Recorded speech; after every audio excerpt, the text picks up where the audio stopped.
Hello students today we will discuss about structure of the atmosphere। हमारा जो atmosphere है इसका स्ट्रक्चर क्या है ये हम आज पढ़ेंगे। हमारे एटमॉस्फेयर में 5 लेयर्स हैं।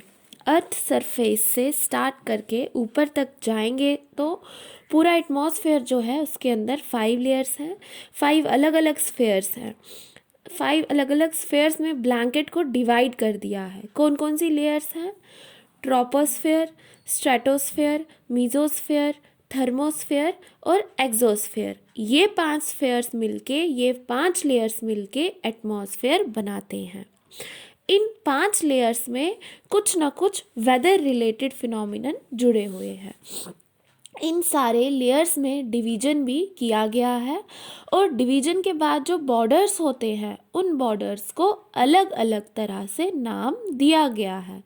डिवीजन कैरेक्टरिस्टिक्स के बेसिस पे किया गया है। मतलब थर्मोस्फेयर में अलग फिनोमिनन देखने को मिलेगा, स्ट्रेटोस्फेयर में अलग, हर स्फेयर में अलग अलग तरह के फिनोमिनन देखने को मिलेंगे। और जो बॉर्डर हैं, बाउंड्री है, ट्रोपोस्फेयर से स्टार्ट जैसे ट्रोपोस्फेयर से स्ट्रेटोस्फेयर में अगर एंटर करेंगे तो जो बाउंड्री को जो है कैसे नाम दिया है उसके पीछे का क्लासिफिकेशन क्या है।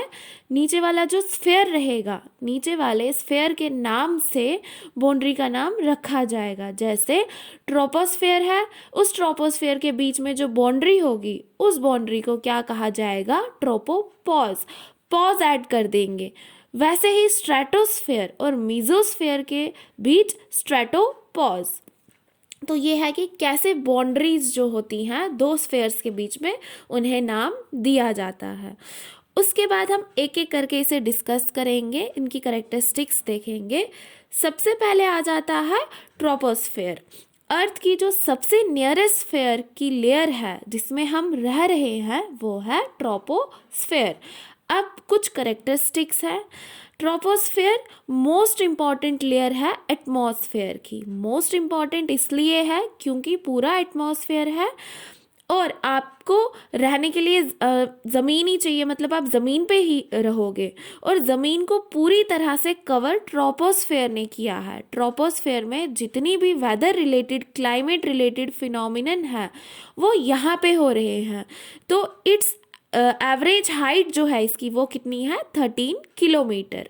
ट्रोपोस्फेयर इक्वेटर पे ज़्यादा है, पोल्स पे कम है और इस तरह से इसका डिस्ट्रीब्यूशन अनइवन है।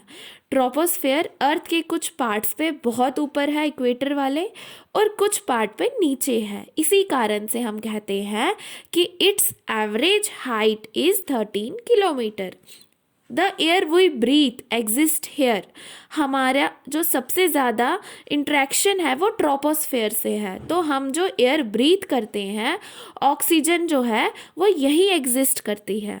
जितनी भी वेदर रिलेटेड फिनोमिनन है, जैसे बारिश हो रही है तो वो सब ट्रोपोस्फेयर के अंदर ही सब कुछ हो रहा है। क्लाउड्स ट्रोपोस्फेयर के अंदर ही रहते हैं। अगर ओले गिर रहे हैं, हेल स्टॉर्म, फॉग, सब कुछ ट्रोपोस्फेयर के अंदर होता है। गैसेस जो डेंस हो जाती है, नीचे बैठने लगती है, तो वह अर्थ के ऊपर ही रहती है। 13 किलोमीटर के अंदर अंदर सारी गैसेस रहती है। जैसे आप ऊपर जाओगे, जितनी हाइट बढ़ेगी ट्रोपोस्फेयर ख़त्म होने लगता है तो स्टेबिलिटी आने लगती है। वहाँ पे एटमॉस्फेयर के उस पार्ट में स्टेबिलिटी आने लगती है। उसके बाद है स्ट्रेटोस्फेयर। ट्रोपोस्फेयर ख़त्म होता है, उसके बाद स्ट्रेटोस्फेयर आता है। जहाँ ट्रोपोस्फेयर ख़त्म होता है वहाँ से 50 किलोमीटर तक स्ट्रेटोस्फेयर होता है। इस लेयर में क्लाउड्स नहीं है, विंड्स नहीं रहेंगी, कोई वेदर फिनोमिनन नहीं होगा। ये स्टेबल जोन है। इस लेयर में एरोप्लेन जो है वो उड़ाए जा सकते हैं क्योंकि यहाँ कोई वेदर फिनोमिनन नहीं है। जो यूवी रेज है, अल्ट्रावायलेट रेज है, जिससे हमें प्रोटेक्शन जो है, कौन करता है इससे हमारी प्रोटेक्शन? वो स्ट्रेटोस्फेयर है। क्यों? क्योंकि यहाँ पे ओजोन लेयर जो है वो एग्जिस्ट करती है। फिर आ गया मीजोस्फेयर। ये थर्ड लेयर है एटमॉस्फेयर की। ये स्ट्रेटोस्फेयर के ऊपर होती है।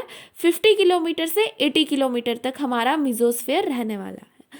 मेटेरॉइड्स जो हैं ऊपर मान लो वो अर्थ के ऊपर एंटर भी करते हैं तो ये मेटेरॉइड्स बर्न अप हो जाते हैं, क्योंकि गर्म है और ऊपर से बहुत तेज़ी से आ रहे हैं, वो गर्मी के कारण जल जाते हैं। तो मेटेरॉइड्स मीजोस्फीयर में ही बर्न करते हैं। फिर आ गया थर्मोस्फीयर। थर्मोस्फीयर में टेम्परेचर धीरे धीरे बढ़ने लगता है। आइनोस्फीयर भी इसी लेयर का पार्ट है। ये सब लेयर है। आइनोस्फीयर क्या है? जब सन रेज आती हैं तो सन रेज के कारण आइनोस्फीयर में जो पार्टिकल्स हैं वो चार्जअप हो जाते हैं और वो फिर घूमते रहते हैं पूरे वहाँ पर थर्मोस्फेयर में। ये आइनोस्फेयर रेडियो सिग्नल्स पहुँचाने के लिए सूटेबल होता है। जो रेडियो बैंड्स होते हैं, जो फ्रीक्वेंसी पे चलते हैं रेडियो चैनल्स, वो आइनोस्फेयर में ऑपरेट करते हैं। ये बड़ा सा स्फेयर है, 80 से 400 किलोमीटर तक ये एक्सटेंड करता है। रेडियो ट्रांसमिशन जो है तो वो यहाँ पे पॉसिबल हो पाती है। फिर लास्ट आ गया एग्जोस्फेयर। एग्जोस्फेयर एटमॉस्फेयर का सबसे बाहर वाला पार्ट है जो स्पेस के पास है। ये जो पूरा लेयर है इसमें एयर ज़्यादा नहीं होती है, ये स्टेबल होता है। लाइट गैसेस जो होती हैं जो ऊपर तक जा सके, जैसे हीलियम, हाइड्रोजन, ये यहाँ पर होती हैं। हीलियम और हाइड्रोजन से ही स्टार्स बनते हैं। तो स्टार्स एग्जोस्फेयर में हमें जो है वो देखने को मिल सकते हैं। तो ये था स्ट्रक्चर ऑफ एटमॉस्फेयर कि एटमॉस्फेयर में कौन कौन सी लेयर्स प्रेजेंट है, उनकी क्या करेक्टरिस्टिक्स हैं।